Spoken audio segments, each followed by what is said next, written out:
Hello friends, welcome back to our little coffee club. You know, I have a feeling today's video is going to get quite lengthy as it usually does. Today we're going to start getting into our little conversation as to our trip to Kentucky. As I talk about, different things, experiences on our trip, I'll try to give you guys a few pictures and clips of the different moments to kind of help tell the story, right? So, but you know how we do it here? We leave that for last. I might mention some situations, some things as they come to mind as I'm brewing. But first, we're gonna make some coffee. As promised, today we're gonna be brewing the coffee I brought back from our trip to Kentucky, from Louisville.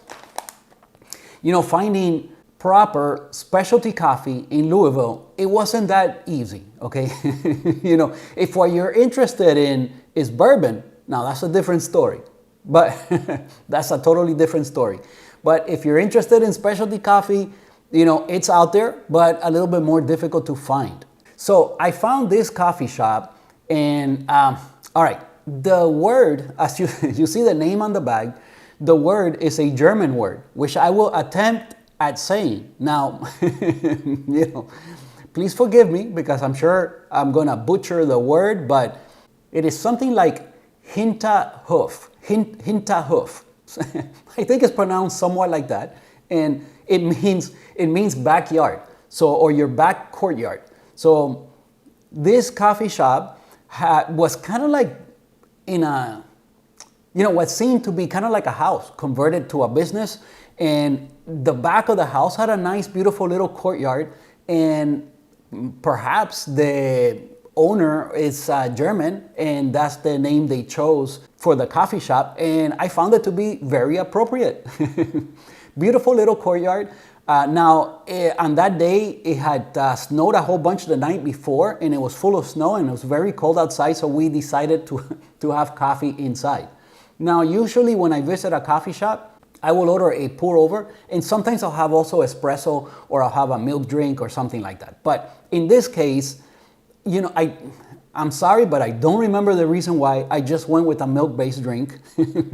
I had a cappuccino, and it was fine. But it's hard to assess how great a coffee is by a cappuccino. Okay, maybe by a cortado you can do a little bit better job. By a cappuccino is very, somewhat difficult. And I don't remember why I didn't have just straight coffee. Maybe they told me that all they had was a drip coffee, or maybe the kind of coffee was too dark, maybe for my taste. I don't remember. I don't recall. So I know what they had like specialty on hand at the time when I visited. They had two kinds. Now I believe I took a picture of the bags, and it should be pretty easy to find, and I'll put it here so you guys could see what they. I think I have a picture of both bags, but if I do, I'll put it here. Now, I chose to go with this one, most likely because it was the lighter of the two, okay? Or maybe based on the tasting notes at the time. I have no clue. I don't remember at all what they were. So today, we'll guess at the tasting notes as we usually do. I'll open the bag, look at the roast level, and depending on the roast level, I'll decide on how to brew this coffee. We'll do a little pour over, maybe 12 grams, and so I can taste it and see what I think of it. But I'm also planning on pulling espresso today. So if the video is called something about Lelit Bianca, then we accomplish that, as I always do. Now, before we get into all of that, into all the Kentucky stuff, which really, there's really not much. I mean, I'll go over some of the things with you guys, but it was all about the bourbon trail and visiting the different bourbon distilleries. That was the main objective of the trip, to experience that. But Kentucky surprised us with very good food. We had some pretty cool food in Kentucky. The hotel was also beautiful. It couldn't have been any better. The service at the hotel was wonderful. The food at the hotel was great. The drinks at the hotel were spectacular. So great experience. And again, we also got treated to a little bit of snow, so that was wonderful. There's a few things to do in Louisville. Obviously the Louisville Slugger is made there, the bat, okay? Very famous. You can go to the factory as we did, take the tour as we did, and that was pretty wonderful. There's a lot of distilleries in the downtown area between all the brick buildings and all that. but there's also some that you have to drive. You know, there you might have to drive for an hour. So some of them are a little bit far away, but they're beautiful farms. Okay, some of them have a lot of land. They even have animals there. I mean, you know, the distilleries at those farms were all of them were beautiful. The ones in downtown were all beautiful, and we'll talk a little bit more as to that, you know, in the next couple of upcoming videos. Like I said, before we get into all of that, we're gonna brew some coffee, and I want to answer a couple of questions. Now, my intention is to try to make a Friday video that you will get to see before this one. Perhaps I'll use this clip explaining this whole situation about the scales, and then do something else. I don't know how I'm gonna end up doing it, but I would do my best attempt at getting this information out to you before this video comes out, because other than that, you'll have to wait like way too long for this information. So one of you guys reach out to me, and by the way, if you guys don't want me to like use your YouTube handle or your name on the videos, I don't see what's the big deal, but maybe some people are not okay with that. So either don't leave comments or, and I can't believe I'm saying that, because that's the main thing that I get from these videos is the engagement with you guys and the interaction. You know, it's the whole point of this for me doing this. So, but seriously, if you don't want me to like mention anything, just either don't leave comments or reach out on Instagram or tell me on your message, hey, look, just keep it between us so I don't bring it up, okay? Because other than that, I like sending shout outs sometimes to some of the viewers, mentioning you guys and thanking you for different things. And you know, I like using your names, like getting to know you guys. I mean, it's the whole reason why I do this. But if you don't want to get mentioned on one of these videos, please let me know. Okay, so, but I wrote down the two names. So I have somebody by the name of Gustavo that he sent me a message in regards to my settings on the LCC and the Lelit Bianca, so on the control center. Gustavo, my settings are factory settings. The only setting that I ever see the point of messing with is the brew boiler temperature. The brew boiler temperature is very easy to find. If you need specific directions on how to get in there, you know, let me know. But I think you hit the minus button, and that'll get you into the settings, and then you just keep hitting minus to toggle through the settings. When you find the one that you want to use, you hit the plus, and that'll make it start blinking that particular setting, so that then you could go up or down on that setting. And once you're done, you just let it go, and it'll you know, get recorded into the system, and that's it, it's done. So just after you have the setting you want, again, hit the plus to make it blink and get you into it, and then you can go plus or minus to adjust it, and then just let it go, and it'll reset, and then you're set, you're ready to go. So my LCC settings are all factory settings, and the only one that I ever feel the need to mess with is the brew boiler temperature. The steam boiler temperature, I never touched it, so whatever it is from factory, that's what it is. The temperature brew offset, we have videos talking about this, more than one. And I thought it was gonna be like an interesting thing to be able to play with. But when I tested that myself, taking the temperatures, and you know, I did the best I could to test it out, and it doesn't really seem to do anything. I think it's mostly a gimmick, so you know, mess with it if you want. Maybe in your machine, or it'll do more of a difference. I don't know. I don't see the benefit in that. Now, there is a secret menu also in the Bianca that you could get into. I've never gone in there, but you could get into. For example, one reason why you might want to do that is, you know, when I pull shots, you see my machine is mostly, you know, today, yeah, I haven't even turned it on yet, because I'm going to do the pour over first, then I'll turn on the machine. I think I'm going to have to up the temperature, because I believe I left it set at 85. And today, for something like this, most likely I'll have to be at 95. And again, that's the only temperature I mess with, is my brew boiler temperature. But although my temperature is normally set at 95, when I brew shots, especially the very first couple of shots, the machine is going to be brewing more closer to like 85 than 95. I mean, it'll probably be below 85. It might be as little as like 80 or maybe 82, 83 when it actually hits the puck, okay? Now, after you brew a few shots and the machine has a long time to warm up, maybe after like an hour, then your shots will be closer to like 85 degrees, but you're not gonna be at 95. At least not in my machine, it's not happening. Some people have said, oh, there's no way that the PID in the boiler could be off by that much. Or I don't think it's off. It's just what happens. I mean, I believe the temperature inside the boiler is probably 95 or close to it. But as the machine does its thing, it loses. There's some loss, and then by the time it hits the puck, you're closer to 85. Now there is a way to get around that and to make an adjustment for that, and it's in that secret menu, which I've never used. You would have to maybe look up a video as to how to do that, or if that's something that's important to you, maybe I can try to figure it out and get into it one day. But basically you go into that secret menu and there is an offset there where you could have your machine, I believe you could have your machine like it still say 95, but there's like a temperature difference. The boiler's really like, let's say 10 degrees up from that.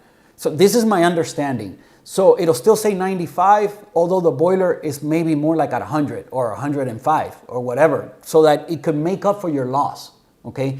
So it is a way to adjust for the loss that is happening, okay? And you could do that if that, if not, you'll be brewing with cooler water and you'll probably have to pull shots with a little bit longer timing, like I do. Since I enjoy those Slayer shots and I enjoy my workflow, I don't want to change that. That's something that I've gotten used to, and I really like it. I love the shots I'm getting, so why would I change that?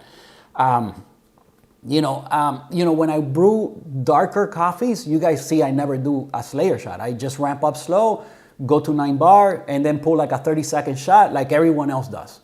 When I brew lighter roasted coffees, most likely this will be something like that. Then I'm looking at those Slayer shots where I do like a long blooming or long pre-infusion phase of the shot where I have the flow where it's barely any water is flowing, and I keep my pressure somewhere around 2.5 bar for sometimes like 20 seconds or maybe 30 seconds, and then I ramp up to 9 bars for another 20 to 30 more seconds. And my shots end up being somewhere between 50 seconds and maybe like a minute long, depending on the coffee. That's kind of like where I'm at with the lighter roasted coffees. And I really enjoy that type of shot. So I don't want to make that adjustment to have my machine brew at a hotter temperature. So, but anyway, it is possible. So yeah, as to the LCC, I just keep it factory, and the only thing I ever mess with, again, is the brew boiler temperature.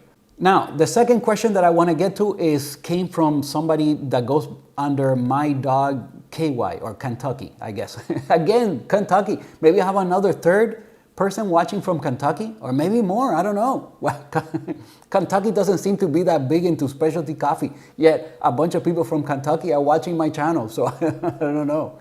All right, so, and I do mean to, okay, this message goes out to Naomi.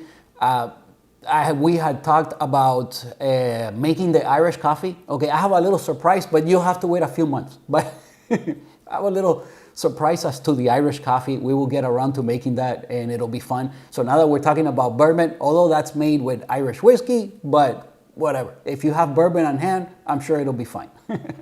All right, so what else? Okay, so My Dog Kentucky. That was a question about scales. So I don't want to bring out all my scales to show them here right now, and I recently took a picture of all my scales sitting on the counter, so I'll put that picture right here.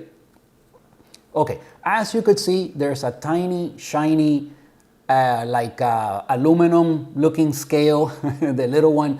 Now that scale was the very first one that I had, and I bought that scale on Amazon, and it was only like, I remember it being somewhere around $15 maybe. That's it. And I used it for years. It worked perfectly fine. I needed it for making espresso. I don't like making espresso by the seat of your pants and trying to figure it out. I like to be a more scientific approach and measure things and quantify things. So I don't have to worry about the feel of it. Okay, so I do enjoy using a scale. So that was my first scale. I used it for espresso. Now, once I started to get into filtered coffee, I felt the need to get another scale. So I got the Time More Black Mirror Nano. Today, that is the scale we're gonna use to pull a shot. So hold on, you'll see that, but from the Time More ones, it's the smaller one, okay? So the Time More Black Mirror Nano, and I started using that for espresso instead of the other scale. Why? Well, because it's water resistant. Now, did I need that? No, the other one never got messed up, although it's not water resistant. It's rechargeable. Did I need that? Well, I don't know. The other scale, the battery never ran out. So it's not rechargeable, but it never ran out. And I used it for years. You're only using it for a few seconds to pull a shot, so it probably lasts like years. So did I need that? No. Now, one thing I did want was the automatic espresso function. You guys see me use that every single time when I pull shots. I love using it.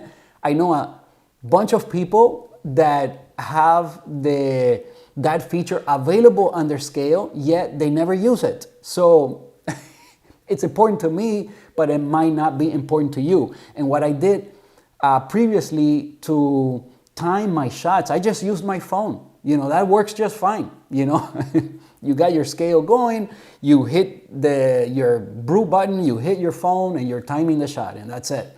So you could get around it that way. So I didn't really need it. It's something that I really wanted. I wanted a nice, proper espresso scale. So I got the Time More Black Mirror Nano. Now, I also wanted to start making pour-overs, and my intention was to use that one also for pour-overs, okay? Because that one, again, is water resistant, rechargeable, you know, very nice. I wanted to have a proper coffee scale, and that's the one I went with. I also love the look. By the way, that is my favorite looking of all of them, okay?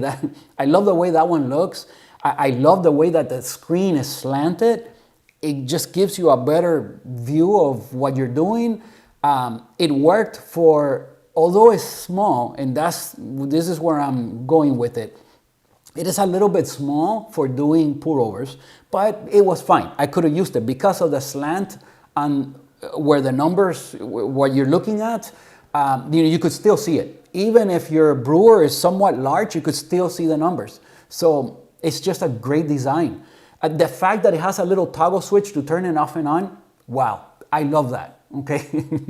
More on that in a second. So there were several things about it that I really love about that scale, and it's my favorite one. Should I say that? Wow, there is no favorite one because it has some downfalls, and let's get into the downfalls, okay? That bigger scale, that's the Time More Black Mirror Basic Plus. That's the name of that one. Now, when I bought that one was running for about $45, and the Nano, the small one, was running for around $80, $85, something like that. So between the two, you're looking at a $120 to $130, something like that. That's what it was. Okay. Again, the little tiny silver one, that one's only like $15, you know, it was maybe less. And then, you know, the larger Time More one was perfect for doing pour-overs. I loved it for pour-overs and for everything else. Wow. If I had to buy only one scale, maybe that would be it. But it's so big for espresso that even on the Bianca, that's a large machine and it has a lot of room, you can make it work. But you guys have seen me do that on one of the videos and it wasn't ideal. Okay, it's just not ideal. And it doesn't have the automatic espresso function. So yeah, no, you know. So that's the reason. Okay, back up a little bit. And I hope that I hope this story is easy to follow, but I have a feeling this is starting to get confusing. But I don't know, last time that I did a clip like this, I thought no one was gonna be able to follow that. But some people said, hey, I was following along just fine. You know, I thought it was ridiculous. Today, I don't feel that bad. I think you'll be able to understand it. You might have to listen to this part more than once. Okay, so back to the scales. So I first had the Nano, right, the little Time More one. And I thought that's what I wanted to use for both, for pour-overs, and it's doable. But here's the problem, and here's the main issue with it. And I have a video talking all about this, and talking more in depth as to these scales. If you want to see that video, comment below and I'll provide you with that video as well. It was one of my very first videos. This one is going to be a little bit more exciting, okay, because things have changed since then. But if you want to see that, comment below. I'll give you the link. All right, so, the main issue with the Black Mirror Nano, and to tell the truth, it's like the only issue. Maybe I would have stuck with that. Then there's two issues. We'll get to the second issue in a second. But the main issue was this, and the most annoying one. And it's absolutely absurd. But to change modes on the scale, you have to tap one of the buttons. Not once, not twice. Okay, 3 is a charm? No, not on this scale. It's not 3. It's not even 4. You have to do like 5 taps before. It's like, why? Completely absurd. Why in their programming, they didn't think of like just holding it down like on the Acaia. You hold it down and for a few seconds, like a couple seconds, 2-3 seconds, and it switches to the next mode. That makes a lot more sense than tapping 5 times. Okay, how about 2 taps or 3 taps? No, 5 taps. And it was so annoying that I just got tired of that like right away. So to do pour overs, you cannot do that automatic espresso function because it will sense when you start putting water in the thing and it'll start your scale, it'll start your timing, it'll start everything. But what happens is when you pause between pours, the scale might just freak out and stop timing. And you don't want that. You want the time to keep running. So, and besides the fact that it was a little bit small. So I decided to get the bigger scale, the Time More Black Mirror Basic Plus, and I do that one for pour overs, for dosing, for everything. That scale is just wonderful to use. I love it. It's just kind of big. But again, size matters for some things, so what are you going to do? Just get both. That's what I decided to do. So my recommendation to you would be like what I decided on. Get both Time More scales, one for espresso, leave it on your espresso function and just use it for espresso, and then have the bigger one for your pour overs. And I really love that. I love the workflow. They look great together. So it's a win-win. It's just, and you spend about 100, well, I don't know what they are now, but you spend somewhere between 120, 130, and you have both scales. So it's a little bit pricey, but you get 2 proper scales, waterproof, rechargeable, super nice, very good looking. They just work. Okay, so let me tell you about the second glitch with the Nano, with the little one. All right, so one thing is about changing modes with the 5 taps. That's a no-go. I'm not going to be doing that. And the other thing is that if you're doing Slayer shots like I like, or some kind of like a blooming espresso where you might get a few drips and then nothing, even when you're doing normal brews, if it's going really slow, the scale might stop timing. You guys have seen that glitch happen here on the brew sessions more than once. It's rare, but it does happen, and it's a little bit annoying. But again, if that would have been the only thing with it, I would have worked around that, because again, if it's not because I was making the videos and my curiosity that got the best of me, and then I ended up getting the Acaia. The Acaia, by the way, that's called the Acaia Lunar. It costs $250. So you could get both of the Time More scales and still be spending less than half of just one Acaia. But the programming on the Acaia is bar none, and it never fails. I haven't seen a glitch a single time. It's super accurate, very responsive. My only issue with it, and the only annoying thing about it, there's got to be some annoying thing about every product, right? There's just never a perfect product. So the thing about the Acaia is the fact that it doesn't have the little, again, I said I was going to come back to the toggle switch. Okay, both Time More scales, the toggle switch. You just turn it off. You can wipe it down. Your settings are not going to get changed. It's not going to be beeping or doing anything. But when you try to wipe down and clean the Acaia, you're pressing the buttons as you're cleaning them, and it beeps and it goes and then changes your settings, and you got it. That's so annoying. They could have easily avoided that by just giving me a little toggle switch and letting me turn it off. Okay, so I don't know. But that could be just me. I've never heard of anybody complain about that except for me, but to me it's very annoying. All right, so that kind of, tells you my thoughts on scales. Now, that being said, I'm going to give you 2 more suggestions. Take a look at what MHW 3 Bomber has to offer. This company wow, they're putting out like very high-end, high-quality products at very reasonable prices.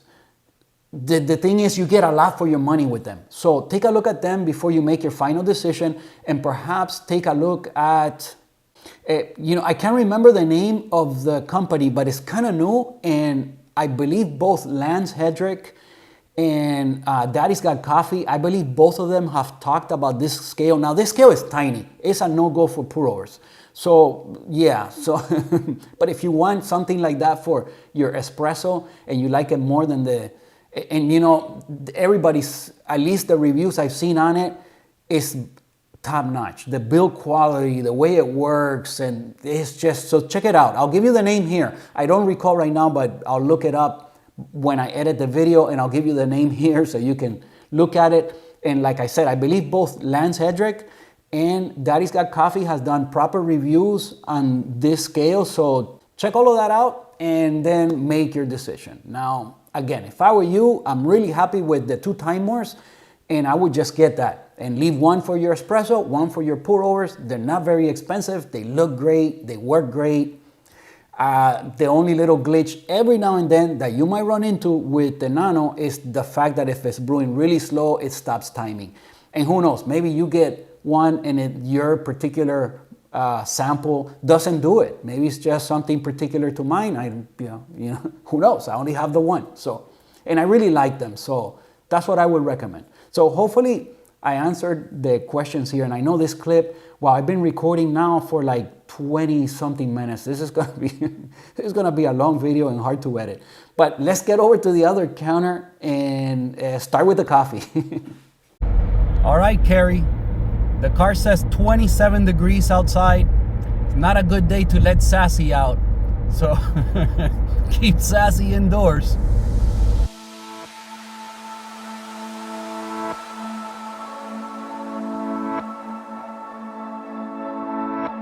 You call, I fall.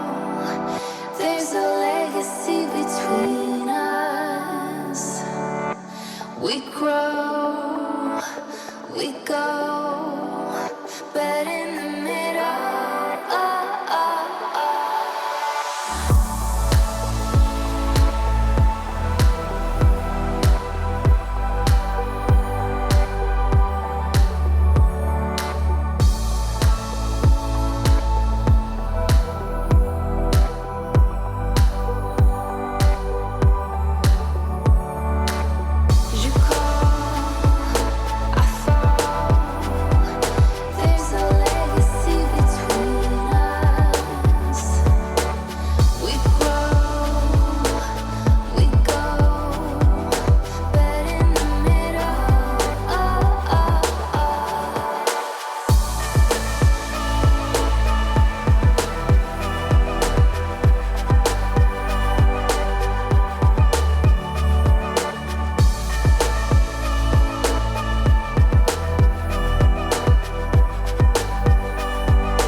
All right, in an effort to get this thing rolling and moving this project along the way, I'm gonna not do the lighting just yet until we have a chance to open this.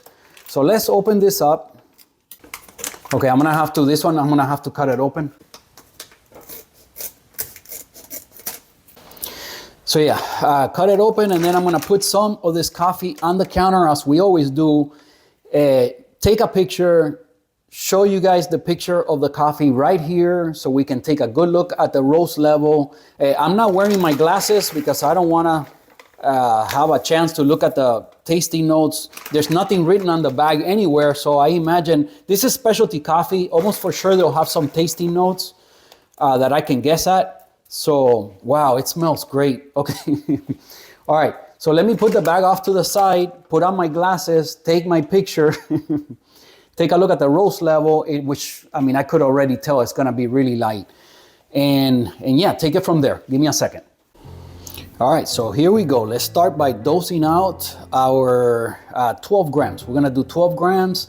I'm gonna grind it on the K Plus. I decided to go with grind size of 70 clicks.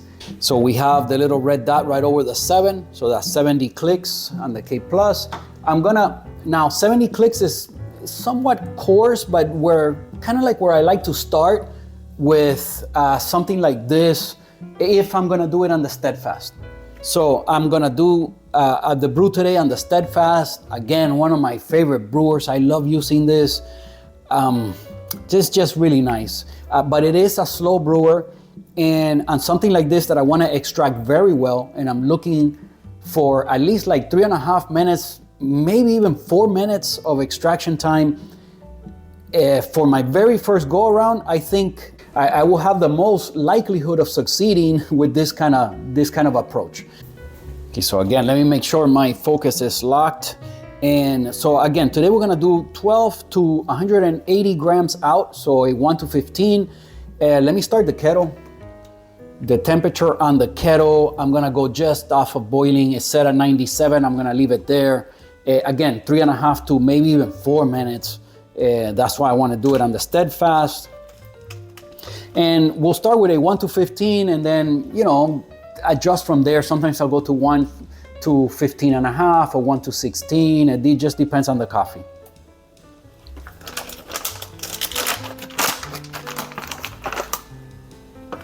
Okay, so looking for 12 grams. I forgot to do this. Usually you guys can see pretty good from there.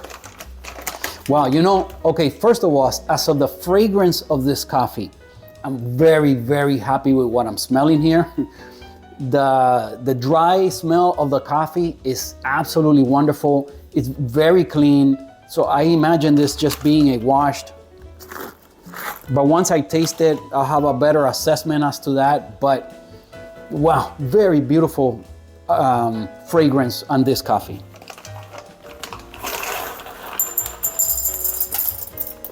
Whoa, whoa, whoa, whoa.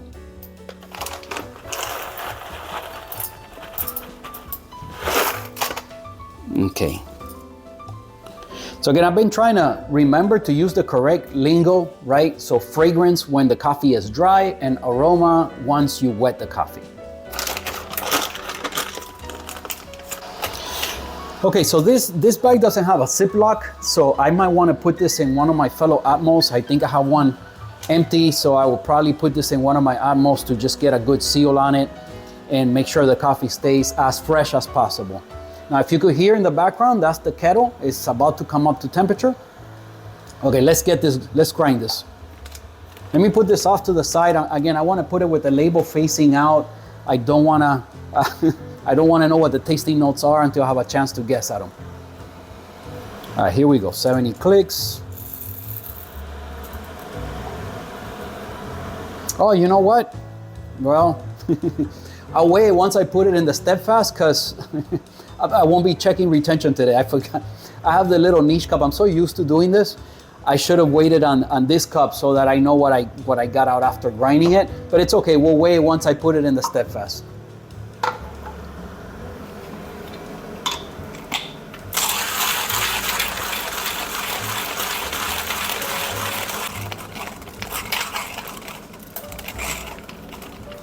Okay, all the beans don't want to fall through. Now, that being said, it was very easy to grind. I was expecting it to feel a lot more dense because it's so lightly roasted. I mean, this coffee is really light. This is a medium light, but very light, okay? This is very light, as light as I got anything. Okay, so our water is up to temperature. Now we have to get a filter. Okay, we have our filter, fold it. Okay, so you guys could get a better perspective on everything that I'm doing. Let me set up the 2 angles. The other day, man, I recorded the video. I had the 2 angles and somehow I misplaced the file from the GoPro, and I know I recorded it. I haven't forgotten to do that, and it didn't. The GoPro did not fail. I remember that clip being recorded and I just misplaced it. I'm gonna have to do a better job with that. That's the second time that I record the clip and then it gets stored in my computer in the wrong folder and it's impossible to find. So, all right, Anyway, let me set up the 2 angles and then we'll start warming things up. All right, I got all the cameras set up. Now I see that the placement of the tripod, it seems to be like ideal for like capturing the shot, but definitely not ideal for me to work with the kettle. I don't know, man. I'll see how I make this work. All right, but first things first, let's warm things up. Okay, now I can make this work. I should be able to make this work just fine.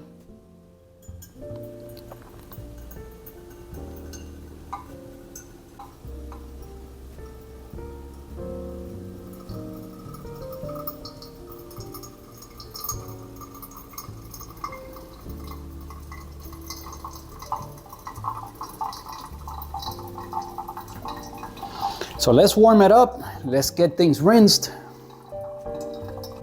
Okay, just adjust the filter a little bit. All right, so today I'm gonna have my pour over on my not neutral, beautiful, what was it called again? Is this the, I'll put the name. I know it's the Vero cup. The thing I don't remember is the name of the stone that usually is purple. I'll put it here. All right, but today I'm gonna drink from this one. You guys know I always use the Kruf cups, but you know, something about these not neutral cups, man, I gotta say, I really do love them. I'm gonna use this today. And as a matter of fact, when I was doing that, I think I should have had it here because the angle from on top, you can't really see it, but you could definitely see it here. So I wanna drink from this. So let's just get the hot water from the rinse into the cup.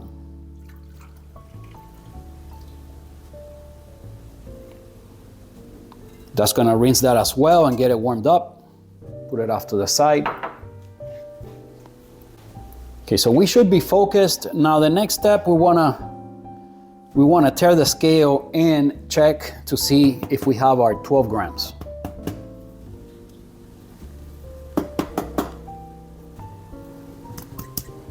Again, what a beautiful fragrance on this coffee. I'm already liking it just from that.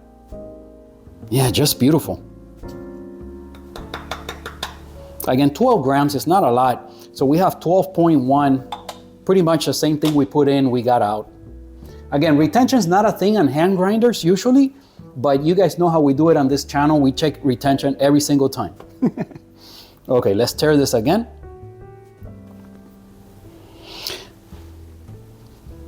You know what, when I was telling you guys the timing for this brew, it was based on 20 grams and 300 grams out, which is what I normally do. But today we are doing roughly half of that, 12 grams, 180. So when I go with this, I'm looking more at 2.5 to 3 minutes. Okay, so that would want for this coffee, as light as it is, I'm shooting more for the 3 minutes. So let's see if we can achieve that. So let me get the kettle, start the time.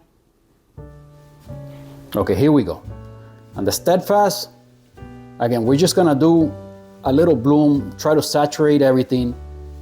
Maybe use about 40 grams of water. So we're at 44. Just wanna get everything saturated. Okay, now I'm gonna go with a center pour. Just take it up to 80.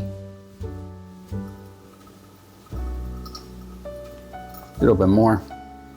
Close enough, 76.9.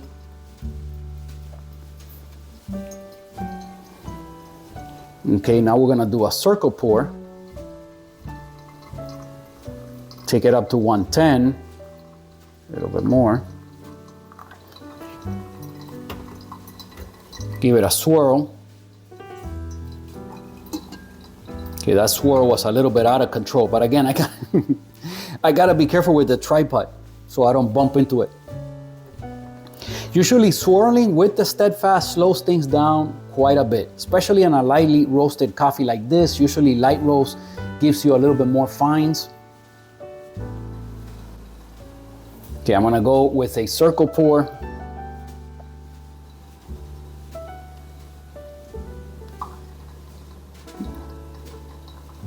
Here I'm gonna take it all the way to 150. Okay. With the Steadfast, you do quite a lot of pouring. Usually it's like 6 pours. But today I wanted to get everything saturated right away, so I'm doing a little bit different. I didn't even count, honestly, I didn't even count the pours. I'm at 150, I have one more pour of 30 grams, go to 180.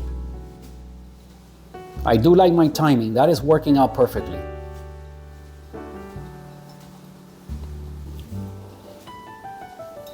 Okay, I'm gonna go with the last pour, take it up to 180.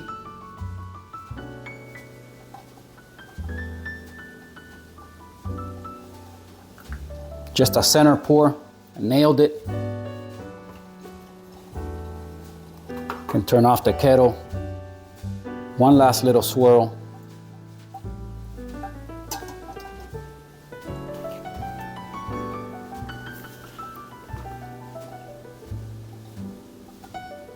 Again, I was looking for like that 3-minute mark. It's gonna go over that and maybe by quite a bit. So, okay, if I use the K Plus again with this coffee, I might grind at 80 clicks, maybe even 85 clicks, or again, I could just go to a different brewer that's faster.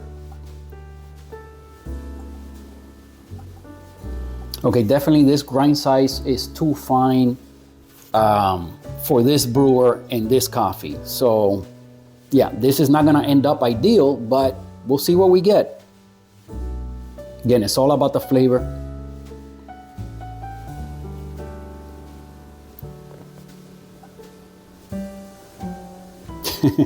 This brewer is so slow. Now, one beautiful thing about this brewer is that you can grind coarser.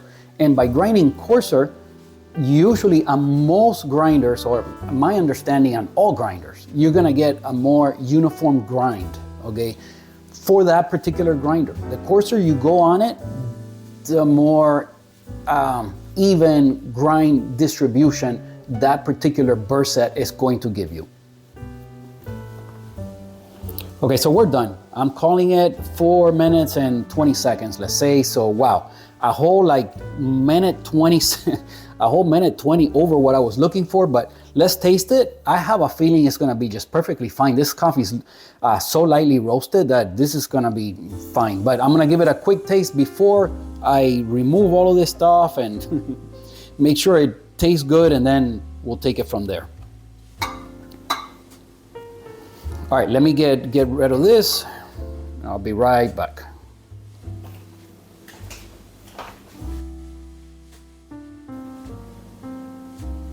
Okay, let me empty the cup. Yeah, I want to taste it, although I'm pretty sure this is gonna be just fine. I'm not saying that it's perfectly dialed in and this is the best I could do with it, but I have a feeling it's gonna be just fine. So let me serve a little bit and give it a quick taste and let you guys know.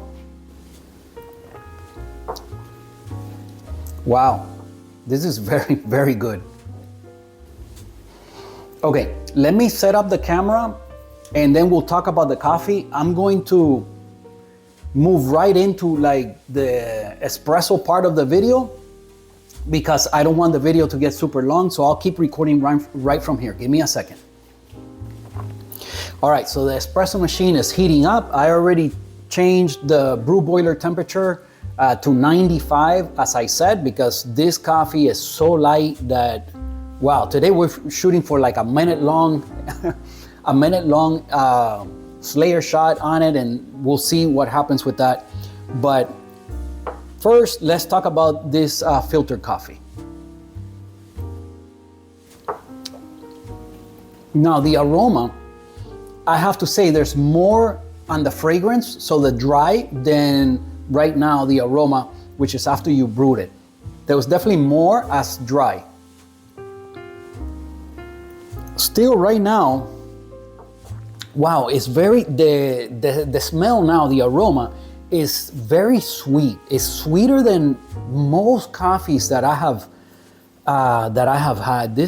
The level of sweetness, and again, that has something to do with the way I brewed it. If you want more acidity, more brightness, I'm gonna have to speed up the brew time for sure, but who knows? Maybe this worked to my benefit, and you know, maybe this is the best way of doing it, like a really long extraction, And which again, like my favorite coffee ever, that Good Brothers one, that's what it is. You have to grind it super fine. It always ends up looking really muddy and ugly after you're done. And the extraction takes long, but the end result is wonderful. I love it. And I have tried it all different ways, but that's the best way.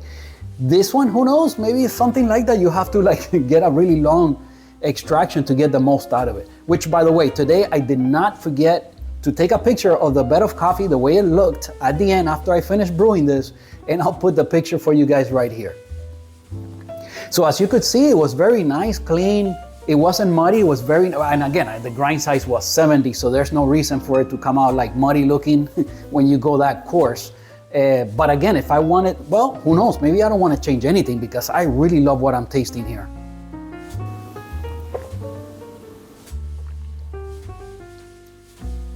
You know, for this coffee, this might be ideal.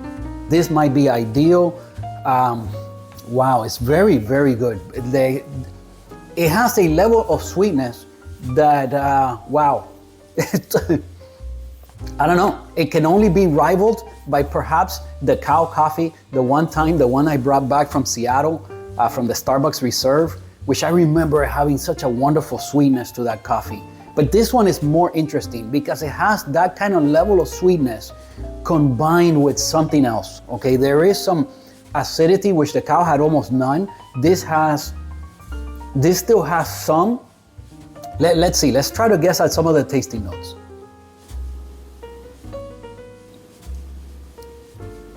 Wow, you know what? On this one, I'm gonna have to go with that sugar note.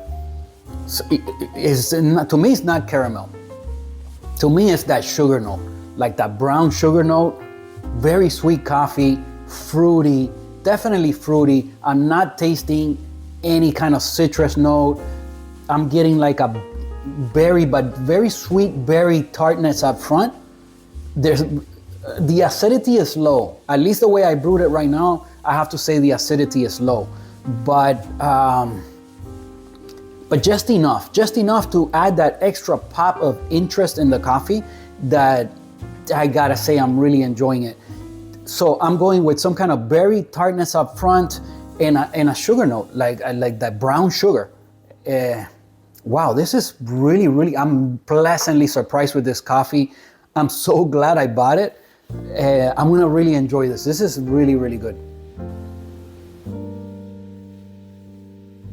Also, something about the way it smells, you know, the aroma. It's very fruity-like. Again, I'm back to the fruity. It's very fruity, very sweet.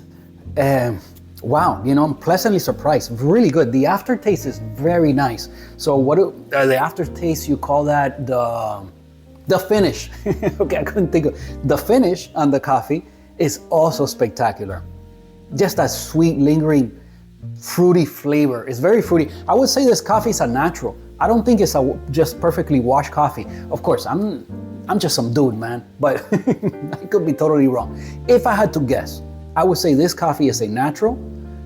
No kind of fermentation whatsoever, just a natural coffee because of that extra fruitiness and sweetness. Wow, I really like it. Let me take a look at the tasting notes now that I had a chance to guess at them. So I'm going with some kind of berry tartness, but very sweet, and a sugar note, some kind of like brown sugar. Okay, that's my two, and that's it. Okay, just very fruity. All right, let me take a look.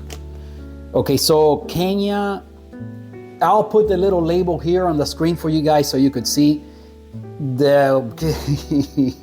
Okay, I'm not below Kenya AA. I'm not trying to guess at those words. You know, you see them there. And then what do we have? Blueberry. No way, tropical fruit. That's exactly what, you know, I'm saying, just so fruity and like, okay, I can't get credit for this, but I swear I was gonna say tropical fruit. I really was gonna say it's very tropical, but I didn't go that route. Nor did I say blueberry. I just went with because of the little bit of tartness, but so fruity that I said, well, I'm attributing the tartness to maybe some berries, but very sweet kind of berries. And, you know, man, very fruity. So the tropical fruit, I would have guessed at that. I can't give myself credit for that. And then it says jasmine, which, you know, the way I brewed it, I would say no. Yeah, I'm not getting that. Jasmine, melon, maybe. Like watermelon, that's very sweet. Watermelons are very sweet. So it depends what kind of melon, man. You gotta be more specific. But if you mean watermelon, at least the way I brewed it this time, I'm on board with that. And then rose. You know, I've seen rose before. I remember making a video calling it, "Can you taste the rose petals?" or something like that. That was way back, one of my first ones. And I want to say that was a Good Brothers geisha, okay? And I said, "Can you really taste the rose petals?" I remember on that video, I ate a rose petal. And it did taste like rose petal. That's the whole point. It did taste like rose petal, that coffee. This, I'm not tasting that, at least not today. I have to brew it faster, see what I get when I go faster. Maybe I'll get more of the other notes. Today, the tropical fruit is evident. Now, they didn't go with any kind of like brown sugar, but I would have definitely included that today.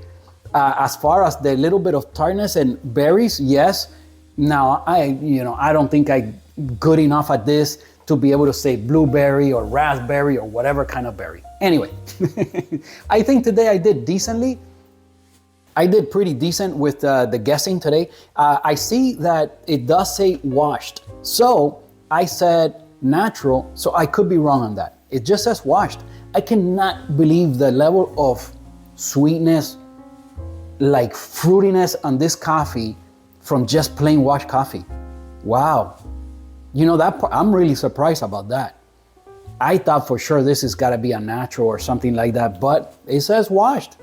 Man, what an experience. Very nice coffee. I loved it. I'm surprised. I was a little bit like, am I going to really love this one? But wow, I really like what I'm tasting here. Maybe I need to brew it always like that really long extraction to get the most out of it. I'm not sure. I'll let you guys know. I'll report back.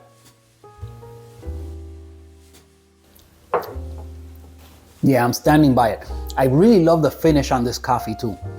The body and finish of the coffee, nice. I've said it before, body on a coffee, I'm okay when it's really tea-like. I'm also equally okay when it's hearty and something like more substantial. And this one is a hearty coffee. It's got a lot to it. There's a lot of like great mouthfeel. It's not like a delicate, how do you call it? Like a very delicate kind of tea-like kind of coffee. This is not that. Maybe that's why I'm enjoying it so much, because I kind of like the coffees that give you a more oomph, more substance to it. But I shouldn't say that either, because I've had some very tea-like coffees that have been wonderful and I love them. So, all right, enough of that. The machine is getting up to temperature. Let me finish with this and I'll see you guys on the next clip when we dose out 18 grams, and let's try to pull some espresso with it and see what we get. All right, so as you can see, I have my 18 grams already dosed out in the little cup. I'm gonna grind it on the niche 0. I'm set at grind size 14. That is quite fine. But again, I'm looking for like a minute-long extraction with this. So hopefully it doesn't choke and we can achieve something around that kind of timing. If not, we'll have to, who knows, maybe that kind of timing doesn't work at all and I have to do another shot. But hopefully we get a good shot from the get-go. Let's see. Now, depending on the shot, I might decide to do a cortado or not. If I'm really loving it, I might just have the straight shot. I'm gonna do it on the timer, although we're doing for one of those long extractions, which is when the timer glitches, that's when it glitches. That's when you get the problem with the nano. But we're gonna push through and try to get that done today on the timer Black Mirror Nano. All right, let's grind this 18 grams. So it looks like we're somewhere between 18 and 17.9, or the scale's getting tired as it as it normally does. Yeah, we're somewhere around there. All right, here we go. We're at grind size 14.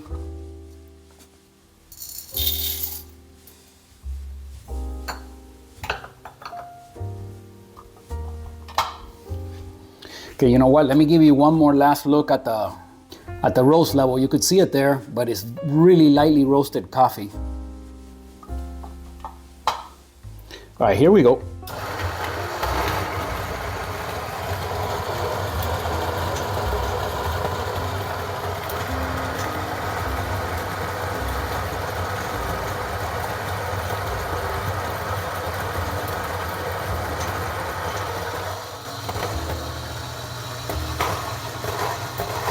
Oh, they're fighting just like it happened on the hand grinder too.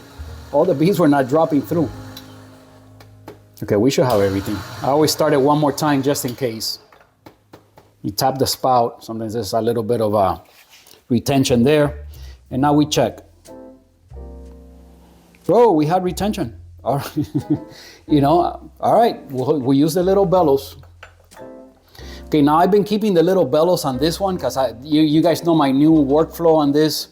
I really like doing it that way, and it's been working out just perfectly. But this little bellows works on both the zero and the duo.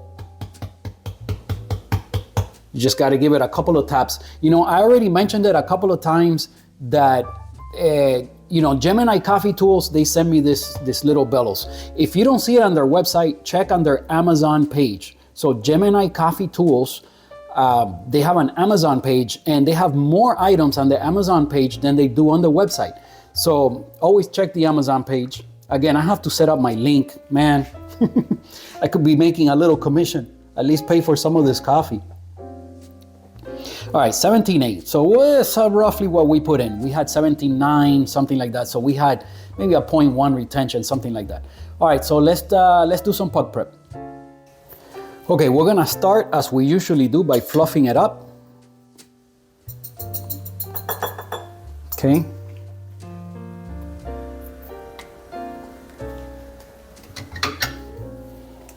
Okay, let's dry it up.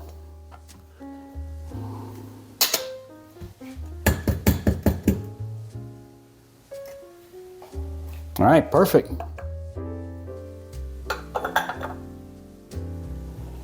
Wow, again, the fragrance of the coffee is outstanding. Outstanding, it smells so good.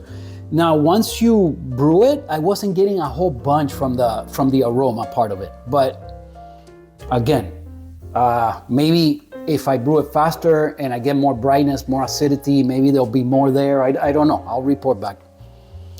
Let's do a little WDT.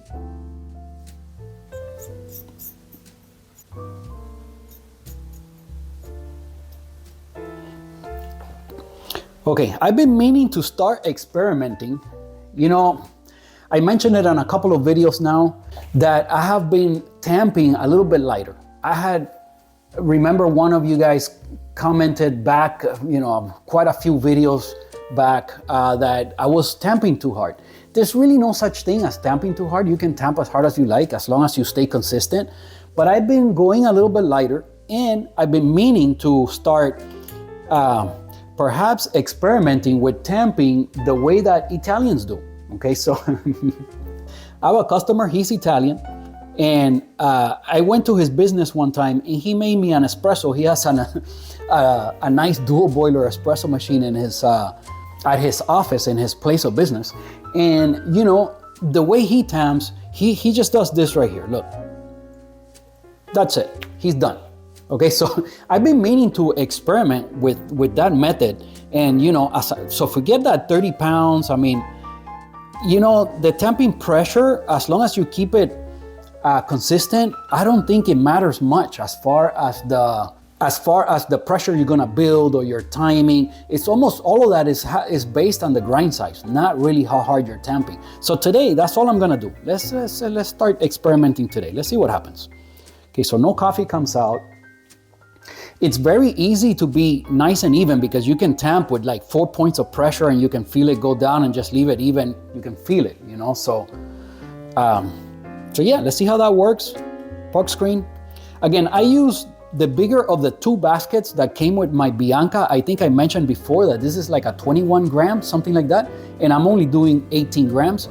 But being that I put the puck screen on top of that, and this is the 1.7, this is the kind of thicker puck screen, you know, it works just fine. And I think the headspace between the puck screen and the shower screen, I think is just fine because, again, you guys have seen the extractions here. Rarely is there any channeling, and when there has been channeling, it's been minimal, okay? So something to say about them Slayer shots and something to say about the puck prep on this channel.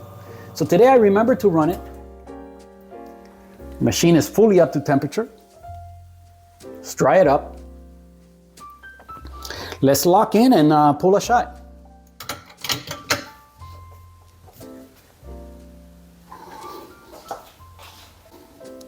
All right, here we go. I said I was gonna use the time more. Here you go. Now, I love the automatic espresso function. You just turn it on. It says ESP, that's the espresso function. When you get the A flashing, now you can put the cup on top of the scale.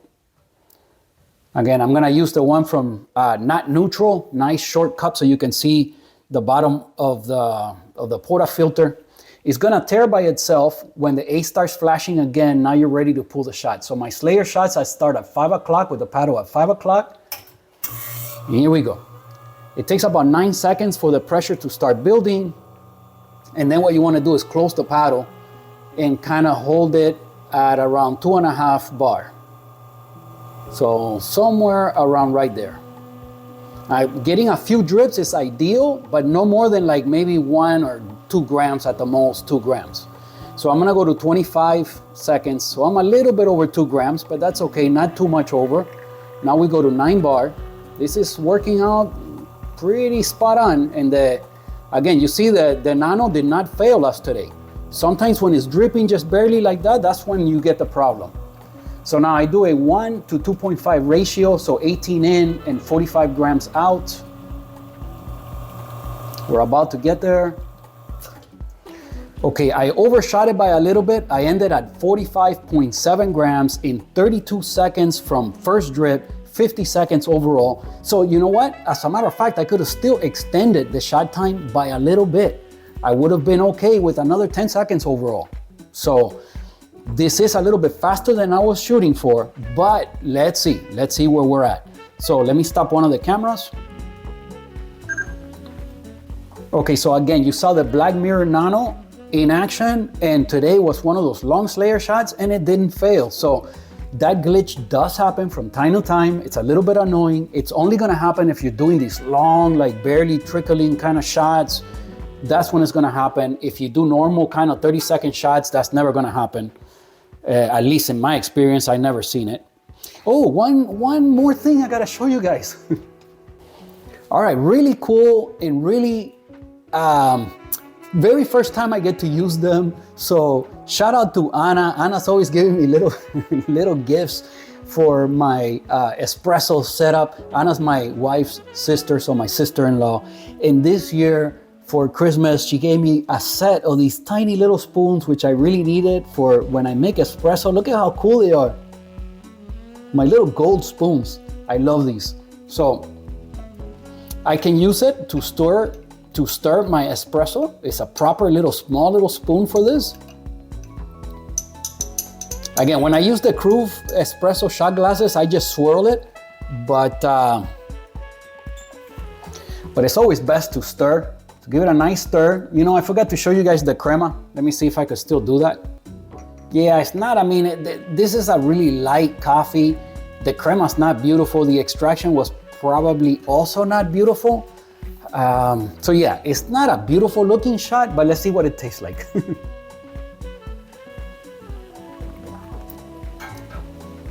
Wow. All right.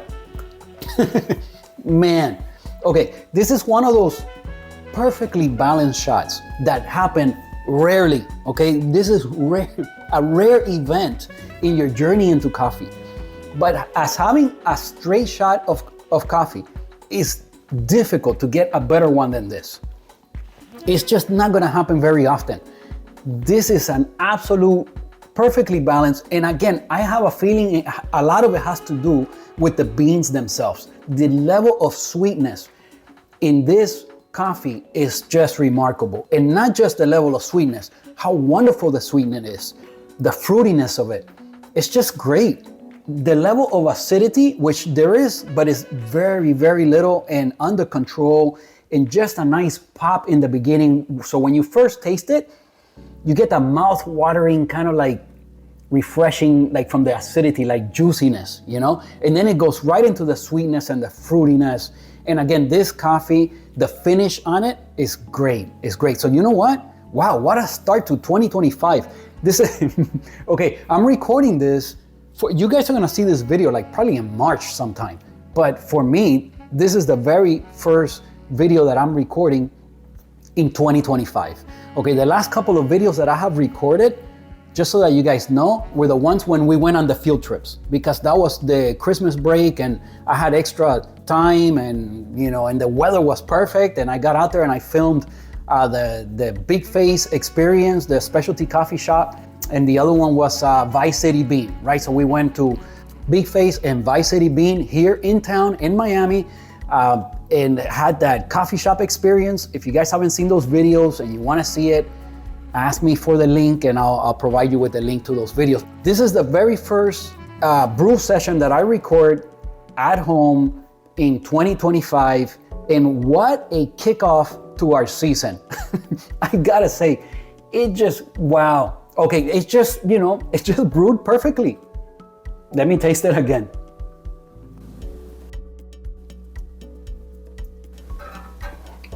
Man, you know what? It brewed perfectly. And I see that we had some channeling. I do see signs of a little bit of channeling that happened. So, you know what? Maybe the whole Italian way of tamping doesn't work, because we almost never get channeling. This was one of those long extractions which almost never have channeling. And look, so wow, you know, maybe you saw that the pressure still built the pressure, and I was able to pull the long shot regardless. And I think the timing would have probably been the same if I would have tamped hard. But maybe we wouldn't have had the channeling, because we never get channeling. And I'm gonna look back at the clip of the extraction from the bottom, and maybe today I'll give you guys that in full screen right here. And I'll try to show you guys when the channeling happens, if I can spot it. It's because it's not a whole bunch, but we definitely had a little bit of channeling. So wow, so maybe the tamping, you know, has nothing to do with the pressure, but maybe it does have something to do with the channeling, because we never get this kind of channeling. Like, it's on a shot like this, I don't recall ever. The only time we've had channeling is been on those like really fast extractions, like out of control, like the coffee's just gushing out. And then every now and then we've gotten a little bit of channeling at that, a little bit. But today, yeah, we had a little bit of channeling. All right, so the coffee spectacular. It doesn't get any better. I'm gonna wrap things up right here because I've done so much talking. I got so many clips. The very first clip I recorded was like, it's gonna end up being like 20 minutes of, this video will probably still end up at an hour, even if I cut it off here. So you know what? Welcome to the first brew session of 2025. You guys are getting this like probably like in March. So you're saying like, what is wrong with this guy? But for me, this is my very first one this year. You know, it's the first espresso that I make in 2025 for sure. I've obviously been doing pour overs because I make them every single morning. But for very first espresso. All right, let me, one more taste for you guys.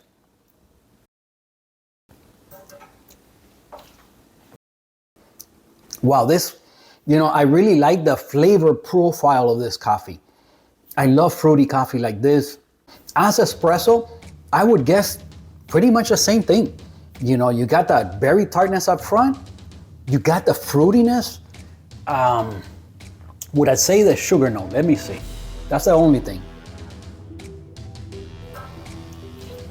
Yes, I would. I would still say, you know, it's got that brown sugar, burnt sugar type of flavor note. So I'm sticking to all of that. Now, as far as the jasmine, melon, and the rose, you know, that part of it, I don't know. I'll report back. I'm gonna try doing a pour over faster, a faster extraction, see what I get from that, and I'll report back to you guys. But wow, what a way to kick off 2025. Anyway, thank you guys for watching. I appreciate you guys a whole bunch. My little coffee family here on YouTube. leave me a comment below. I always look forward to you guys' comments and our interaction. It's what makes this whole process worth it for me. So, you know, at least drop in and leave me an emoji, leave me a thumbs up, you know, as John usually does. Shout out to John. Shout out to Ollie, Carrie. You know, a lot of you guys don't mind me mentioning you guys on the videos, but I have a feeling that maybe some folks might not be okay with that. But so please let me know if you're not okay with that, and I will not ever say anything. So, and you'll still be able to leave me an emoji or something. So yeah, you know, thank you guys for watching. I appreciate you guys a whole bunch. Please remember to give the video a thumbs up. Subscribe to the channel if you haven't done so already, and I'll see you guys next Sunday.